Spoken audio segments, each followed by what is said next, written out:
बिस्मिल्लाहिर्रहमानिर्रहीम। अस्सलाम वालेकुम नाजरीन, आज हम पार्ट 2 के साथ आपकी खिदमत में हाजिर हैं। लेकिन कहानी में आगे बढ़ने से पहले आप तमाम दोस्तों से इल्तमास है कि हमारे चैनल जरा सियाहट को सब्सक्राइब कर दीजिए और साथ घंटी के बटन को दबा दीजिए ताकि हमारी न्यू आने वाली कहानी का नोटिफिकेशन आपको मिल सके। शुक्रिया। उसके चेहरे पर फैली खौफ की पिलाहट बाग परी की नजरों से पोशीदा न रह सकी। क्या बात है, फजलुद्दीन खैरियत तो है? जब कई लम्हों तक फजलुद्दीन ने उससे कोई बात न की तो बाग परी खुद ही पूछ बैठी।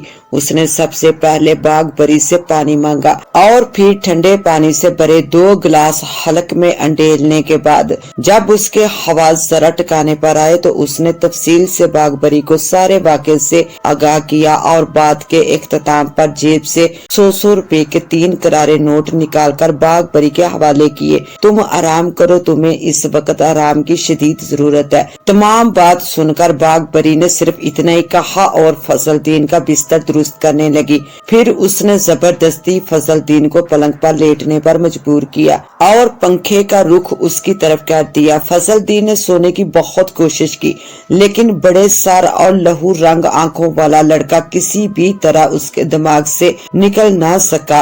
आंखें बंद करते ही वो खौफनाक लड़का उसकी नजरों के सामने आन खड़ा हो जाता। उसके हाथों का आज खुद लंबा होकर किसी रस्सी की मंद मकई के ढेर से लिपट जाना, एक लम्हे के अंदर उसका गायब हो जाना और फिर बेहद करीब से उसकी आवाज का सुनाई देना, ये सब बातें और मंजर उसके दिलो दिमाग से गोया चिपक कर रह गए थे। इसे अपनी बहादुरी पर भी सख्त हैरानगी हो रही थी। उसे किसी तौर यकीन ही नहीं आ रहा था कि वो एक जिनजादे से हम कलाम रहा था। उसने जिनके लिए मकई सेकी थी, जाने वो जिंदा सलामत घर कैसे पहुंच गया? उसके हवासों ने उसका साथ क्यों नहीं छोड़ा? इन सब सवालों का सिर्फ एक ही जवाब था कि अभी उसकी जिंदगी बाकी थी और मौत के दिन और लम्हे से पहले इंसान को दुनिया की कोई ताकत मार नहीं सकती। जाने कब नींद की परी को फजलुद्दीन पर रहम आ गया। सुबह नाश्ते से फारग होने के बाद बाग परी ने नहायत मोहब्बत और खुलूस से उसे ये समझाया कि तुम्हें वहाँ जाना चाहिए, हो सकता है इसमें हमारी कोई बेहतरी पोशीदा हो। पहले पहल तो उसने बाग परी की बात मानने से साफ इनकार कर दिया और उसे अपनी जान का दुश्मन कहकर झिड़कर अपने से दूर कर दिया। लेकिन जब इसने ठंडे दिलो दिमाग से बाग परी की बातों पर गौर किया तो इसे अपनी बीवी का मशवरा बेहतर लगा। सोचों में गुमसुम उसका एक वीरान और गैर आबाद इलाके में निकल जाना, वहाँ एक जिन का उससे मिलना, उसके तमाम मकई खरीदना और फिर उसे रोज वहाँ आने के लिए कहना, ये सब बातें उस जानब वाज़िया इशारा करती दिखाई देती कि वाकई इसमें कुदरत का कोई इशारा पोशीदा है। दूसरे दिन फजलुद्दीन ने मकई से भरी एक बोरी और ढेर सारे कोयले ठेले पर रखे और बाग परी से कहा, मैं अपना नसीब आजमाने जा रहा हूँ, तुम मेरे लिए दुआ करना। घर से कुछ आगे जाकर उसके कदम बेअख्तियार उसी वीरान और गैर आबाद जगह की सिमत उठ गए। मकई वाला आ गया, मकई ले लो की सदाएं लगानी शुरू कर दी। एक लम्हे के लिए उसे अपनी बेवकूफी पर हंसी भी आई। एक वीरान और सुनसान जगह पर खड़ा बुट्टे वाले की सदाएं लगा रहा था। अगर ऐसे में कोई भूले भटके इस तरफ आन निकलता तो उसे यूं सदाएं लगाते देखकर यकीनन पागल ही समझता, बल्कि अब तो खुद फजलुद्दीन भी खुद को पागल ही समझ रहा था जो ऐसे वीराने में महज एक आवाज के कहने पर मकई बेचने चला आया था। सदाएं लगा लगा कर उसका हलक खुशक हो चुका था, लेकिन सिवाय इसकी अपनी आवाज के अलावा उससे दूसरी कोई आवाज सुनाई न दी। 1 2 3 लम्हे पर लगाकर उड़ते रहे। कई लम्हों तक जब उसकी सदाओं का कोई नतीजा बरामद ना हुआ तो वो मायूसी की चादर ओढ़े जाने की तैयारी करने लगा। धूप की तपश भी गोया खोपड़ी में आग सी भर रही थी। अभी उसने चंद कदमों का ही फासला तय किया था कि ठहरो की आवाज पर उसके कदम आज खुद रुक गए। उसने गर्दन घुमाकर अपने अकब में देखा तो उसकी तवक्को के ऐन मुताबिक वही कल वाला लड़का उससे चंद कदमों के फासले पर खड़ा था। लेकिन आज वो अकेला नहीं था, उसके साथ एक मर्द और एक औरत भी थे। उन पर नजर पड़ते ही उसका दिल टक से रह गया और तमाम बदन में सनसनाहट सी गर्दिश कर गई। वजह इन दोनों के कद थे जो किसी भी आम इंसान के कद से कम 3 फीट ज्यादा ही रहे होंगे। उनकी रंगत काली स्याह और चमकीली थी। उनकी काली और बेहद घनी भवें आपस में इस तरह मिली हुई थी जैसे उनके माथे के एक सिरे से लेकर दूसरे सिरे तक बालों की चौड़ी लाइन खींच दी गई हो। इनकी बड़ी बड़ी आंखों के दीते खून की तरह इस कदर सुर्ख हो रहे थे गोया किसी भी वक्त उनकी आंखों से खून जारी होना शुरू हो जाएगा। क्या तुम ही वो मकई वाले हो जिसने कल इस बच्चे को मकई भून कर दी थी? औरत ने कहा। उसकी आवाज में आसमानी कड़क थी। फजल दीन जो पहले ही उन भयानक सूरत और खून उगलती नजरों से लरसा हुआ था, बामुश्किल हाँ में गर्दन हिला दी। यही है वो औरत ने भयानक सूरत में मर्द को मुखातब करके कहा। भयानक सूरत अजनबी फजल दीन को घूरता हुआ उसकी तरफ बढ़ा और हैरत अंगेज तौर पर सिर्फ एक ही कदम उसके बेहद करीब आन खड़ा हो गया। डर और खौफ की वजह से फजल दीन के पूरे जिस्म से पसीना बह रहा था और उसका दिल बहुत तेजी से धड़क रहा था। तुम्हारी मकई बहुत अच्छी थी, अजनबी ने अपने फटे हुए डोल से मुशाबा आवाज में कहा। हमें आज भी वैसे ही मकई भून दो। भयानक सूरत अजनबी के लबों से इन कलामात का अदा होना था कि फजल दीन का सारा डर खौफ लम्हे के 1000वें हिस्से में उड़न छू हो गया और उसने बोरी से मकई निकालकर सुलगते कोलों पर सेकना शुरू कर दी। उसे यकीन हो गया कि ये जनात उसकी जान के दुश्मन या उससे परेशान करने वाले कोई शरीर जनात ना थे, बल्कि उससे मकई खरीदने वाले गोया उसके गाहक जनात थे। उसने मकई से भरी तमाम बोरी खाली कर डाली। तमाम मकई उसने कोलों पर सेक कर जन्नात के हवाले कर दी और जन्नात ने उससे भुने हुए मकई के इवज सोने का एक सिक्का थमा दिया। सिक्का बेहद वजनी था और खालिस तरीन सोने का था। फजल दीन के तो मारे खुशी के पैर इस जमीन पर ना टिक रहे थे। सुनो, तुम वो मस्जिद देख रहे हो? भयानक सूरत अजनबी ने हाथ के इशारे से एक कदरे दूर वाक़या मस्जिद की निशानदाही की। फजल दीन ने नजरों का जाविया मस्जिद की तरफ मरकूज करके इकरार में गर्दन हिला दी। जुम्मे की नमाज हम सब इस मस्जिद में अदा करते हैं, सिवाय औरत के। हमारे कबीले का एक एक मर्द और बच्चा हर जुम्मे इस मस्जिद में लाजमी जमा होते हैं। तुम भी हर जुमे यहाँ आया करोगे और मस्जिद की दीवार के साए में खड़े होकर हमारे लिए मकई बनाया करोगे। अजनबी की बात पर इसने हस्बे आदत इकरार में गर्दन हिला दी।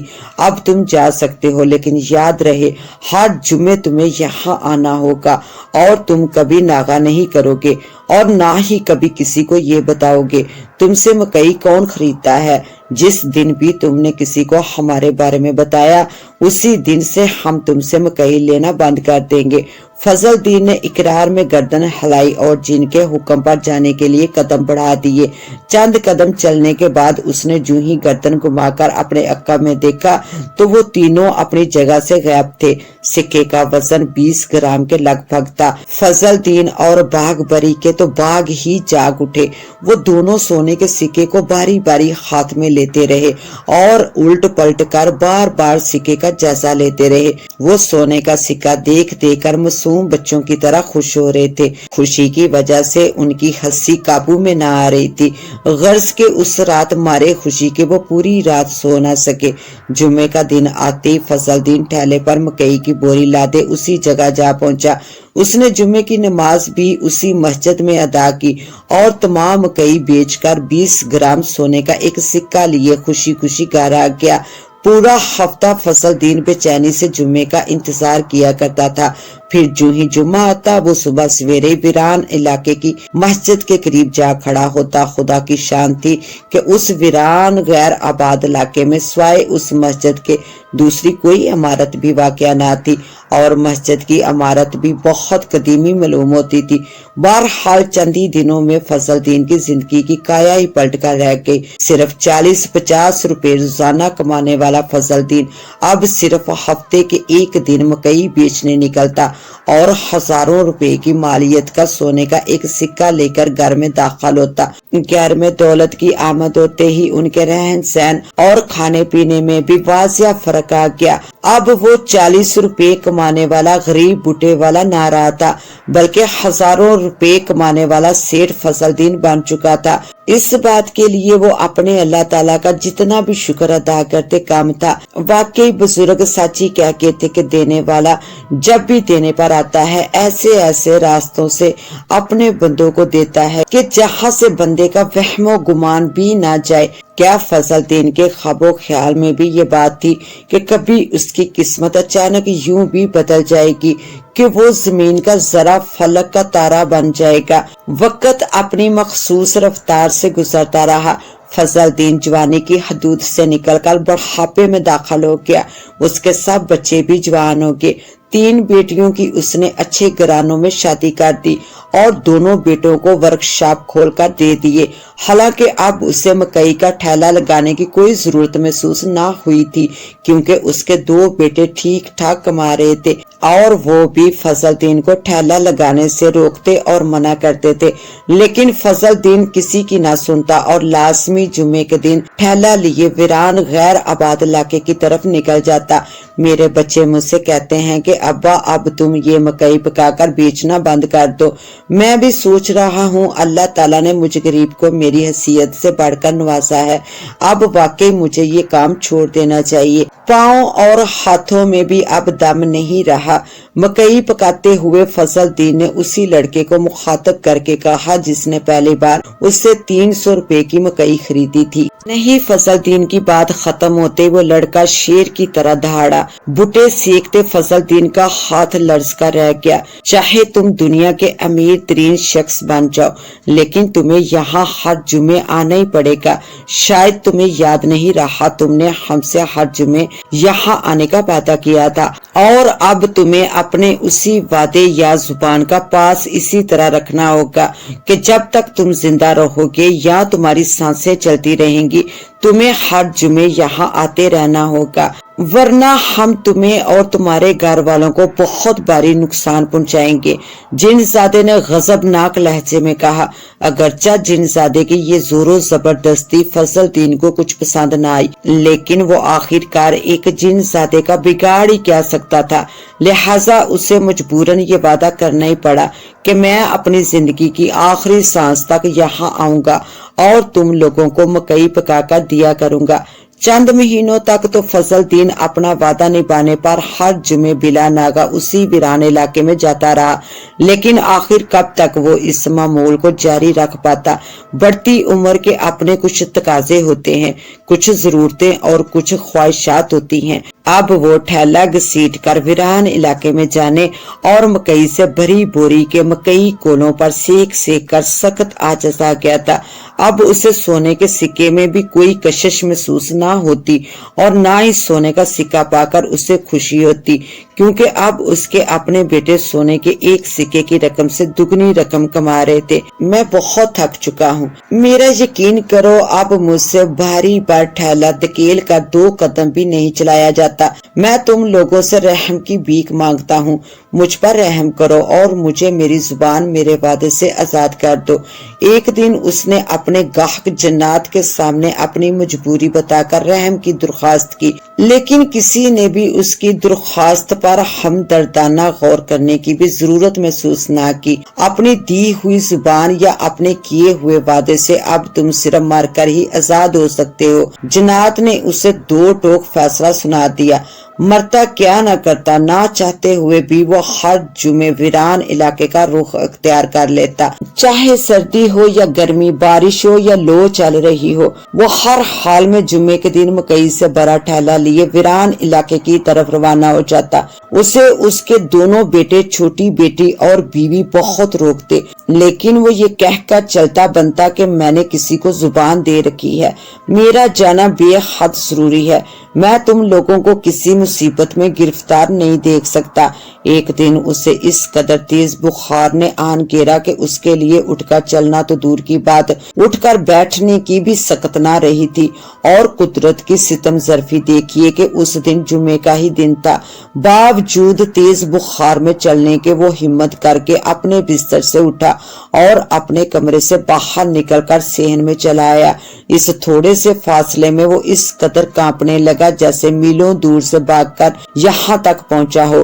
اس نے چاہا کہ وہ ٹھیلے کی طرف ہاتھ بڑھا کر دیوار سے لگا کھڑا ٹھیلا زمین تک لائے۔ جو ہی اس نے اپنی سوچ کو عملی جامہ پہنانا چاہا، اس قدر زور سے اسے چکر نے آن لیا کہ وہ دونوں ہاتھوں سے اپنا سر تھام کر رہ گیا۔ آنکھوں کے سامنے اندھیرے کی چادر تن کر رہ گئی اور وہ لڑکھڑا کر دب سے زمین پر گر پڑا۔ اتفاق سے اس کا بڑا بیٹا اسی وقت گھر میں داخل ہوا اور باپ کو زمین پر گرتے دیکھا تیزی سے اس کی طرف لپکا۔ مجھے لے چلو، میرا وہاں جانا بے حد ضروری ہے، اگر میں وہاں نہیں گیا تو وہ سب یہاں آ جائیں گے، خدا کے لیے بیٹا مجھے وہاں لے چلو۔ اس نے بیٹے سے التجا کی۔ کہاں ابا، کہاں لے چلوں میں تمہیں؟ اس حالت میں تم کہاں جاؤ گے؟ تم آرام کرو، میں ڈاکٹر کو لے کر آتا ہوں۔ بیٹے نے اسے سہارا دے کر بامشکل کھڑا کیا۔ میرا جانا بہت ضروری ہے بیٹا، ڈاکٹر کو گولی مارو، تم صرف مجھے وہاں لے چلو۔ وہ اپنی بات پر بزید رہا۔ کہاں ابا کہاں؟ بیٹے نے زچ ہو کر دریافت کیا۔ وہیں جہاں میں ہر جمعے جاتا ہوں، وہ میرا انتظار کر رہے ہوں گے، میری راہ تک رہے ہوں گے، اگر میں وہاں نہیں پہنچا تو وہ یہاں آن دمکیں گے، اس نے جواب دیا۔ اس دوران بیٹا اسے سہارا دیے اس کے کمرے میں لے آیا اور آرام سے اسے پلنگ پر لٹاتے ہوئے کہا، اگر وہاں جانا اتنا ہی ضروری ہے تو میں چلا جاتا ہوں ابا جان۔ آج میں تمہارے سالوں پرانے گاہکوں کو مکئی پکا کر دوں گا اور ان سے پوچھوں گا کہ آخر میرے ابا کے مکئی میں ایسی کیا خاص بات ہے جو تم لوگ میرے ابا جان کو نہیں چھوڑتے۔ اس کے بیٹے نے شوقی سے کہا اور کمرے سے نکل گیا۔ فضل دین اپنے بیٹے کو پکارتے ہی رہ گیا۔ دراصل وہ نہیں چاہتا تھا کہ اس کا بیٹا یا کوئی بھی اس بات سے واقف ہو کہ سالوں سے اس سے مکئی خریدنے والے اس کے گاہک انسان نہیں بلکہ جنات تھے۔ فضل دین کا بڑا بیٹا یوسف جب اس جگہ پہنچا تو یہ دیکھ کر اس کے حیرت کی کوئی انتہا نہ رہی کہ جہاں برسوں سے اس کا باپ مکئی بیچنے آیا کرتا وہ اس قدر ویران، سنسان اور غیر آباد جگہ ہوگی۔ یہاں دور دور تک کسی انسانی آبادی کا کوئی نام و نشان نہ تھا۔ یہاں ابا سے کون مکئی خریدتا ہوگا؟ کہیں میں غلط جگہ تو نہیں آ گیا؟ یوسف نے دل میں سوچا، لیکن وہ بالکل ٹھیک جگہ پر پہنچا تھا۔ اس کا ثبوت وہ مسجد تھی جو اس جگہ کی خاص پہچان کے لیے اس کی ماں نے اسے بتائی تھی۔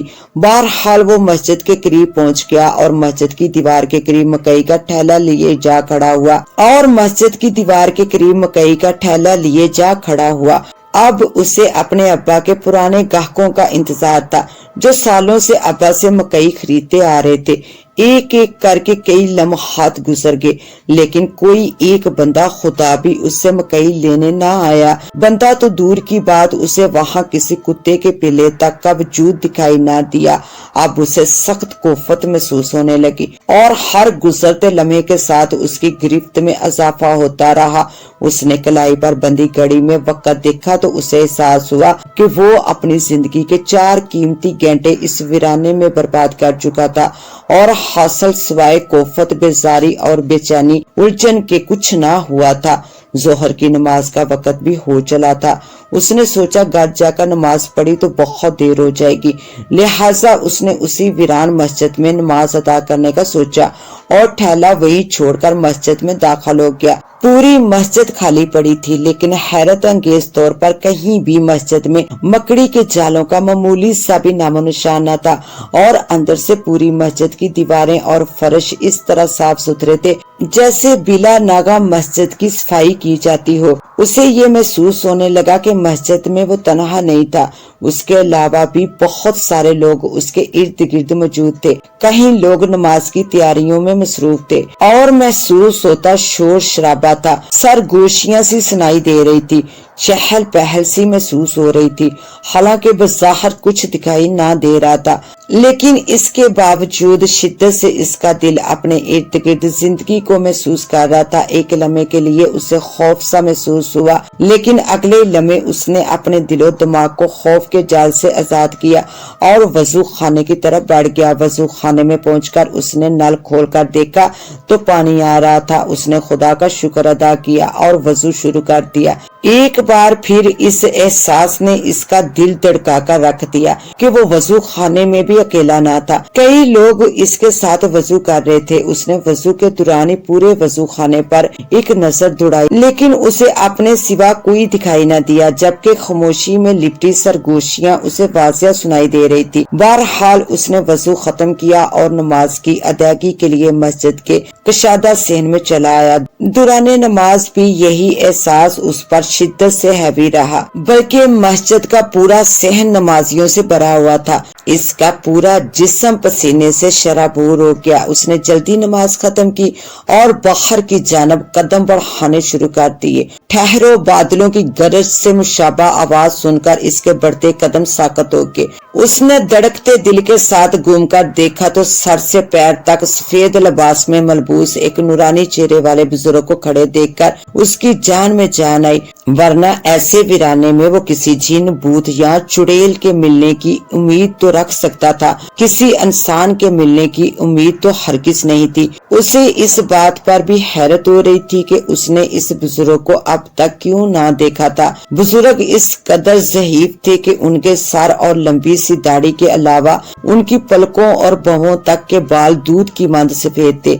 आज तो हमने तुम्हें यहाँ नमाज अदा करने दी है, लेकिन दोबारा कभी इस मस्जिद के अंदर कदम ना रखना। तुम्हारे बाप ने अपनी जुबान का पास ना किया। उसे कहना आज से हमारा मुआहदा खत्म, हम उसे आजाद करते हैं। उसे आजाद करने के लिए हम अपने आदमी रवाना कर चुके हैं। ये कहते बुजुर्ग एकदम से गायब हो गए, लेकिन यूसुफ के दिलो दिमाग में खतरे की घंटियां सी बाज उठी। वो तेज रफ्तारी से मस्जिद से बाहर आया और ठेला लिए बगैर घर की सिमत दौड़ लगा दी। फजलदीन का पूरा जिस्म बुखार की शिद्दत से आंच दे रहा था। उस पर गनूदगी सी तारी थी। कभी वो अपनी आंखें खोल देता और कभी आज खुद उसकी आंखें बंद होने लगती। एक नामालूम सी बेचैनी ने उसे अपनी गिरफ्त में ले रखा था। वो शिद्दत से यूसुफ का भी मुंतजिर था, जिसे उसके हिसाब से अब तक आ जाना चाहिए था। यूसुफ तो ना आया, लेकिन धड़म से दरवाजा धकेलते उसके पुराने गाहक वहां आन दम के। वो सब कहर वो गजब की तस्वीर बने हुए थे और ऐसी जलती नजरों से उसे घूर रहे थे जैसे किसी भी लम्हे उस पर झपट पड़ेंगे। वो इन्हें देखकर अपनी पूरी जान से लर्ज कर रह गया। मुझे माफ कर दो, मुझे बहुत तेज बुखार ने आन गिरा था। अब तक मेरा बदन बुखार की शिद्दत से जल रहा है। उसने अपने लर्जते हाथ उनके आगे जोड़ दिए। लेकिन तुम्हारी सांसें तो चल रही हैं ना, तुम मरे तो नहीं। और तुमने यही कहा था कि जब तक मेरी एक भी सांस बाकी होगी मैं वहां आऊंगा। तुमने वादा खिलाफी की फजलदीन, अपनी जुबान का पास ना रखा। अब हम भी मजबूर हैं। उस भयानक सूरत अजनबी ने अपनी पाटदार आवाज का सूर फूंका। लेकिन मेरी जगह मेरा बेटा तो आया था। उसने एक उम्मीद से कहा, हमारा तुम्हारे बेटे से क्या लेना देना, हम सिर्फ तुम्हें जानते हैं और ये जानते हैं कि तुमने अपनी जुबान का पास ना रखा। अलबत्ता हम इतना रहम कर सकते हैं कि हम तुम्हारी बीवी और बच्चों को कुछ नहीं कहेंगे, लेकिन तुम्हें सजा दिए बगैर नहीं जाएंगे। जिन ने गजबनाक लहजे में कहा और अपना हाथ उसके गले की तरफ बढ़ा दिया। वो अपनी जगह 1 इंच आगे ना बढ़ा, लेकिन उसका हाथ आज खुद लंबा होकर फजलदीन के गले से लिपट गया। फजलदीन को लम्हे भर की मोहलत ना मिली और उसका वजूद बेहिस वो हरकत हो गया। यूसुफ जब भागा हुआ घर पहुंचा तो उसे आने में बहुत देर हो चुकी थी। उसके बाप से मकई खरीदने वाले उसके जनात गाहक उसके बाप को उसकी वादा खिलाफी की सजा देकर जा चुके थे। वादा करना कोई बुरी बात नहीं है, लेकिन किसी से भी वादा करते वक्त हमें अपने अल्फाजों पर काबू पाना चाहिए, क्योंकि बाज़ औक़ात वादा खिलाफी की सजा देने वाले ये نہیں دیکھتے کہ ہم کس مجبوری کے تحت اپنا وعدہ وفا نہ کر پائے، وہ ہمیں صرف ہمارے لفظوں کی مار مار کر چلے جاتے ہیں، جیسا کہ غریب فضل دین کے ساتھ ہوا۔ اس نے صرف یہی تو کہا تھا کہ میں اپنی زندگی کی آخری سانس تک یہاں آؤں گا۔ اس کے ساتھ ہی اب مجھے دیں اجازت، ملتے ہیں انشاءاللہ نیو کہانی میں، تب تک کے لیے اللہ نگہبان۔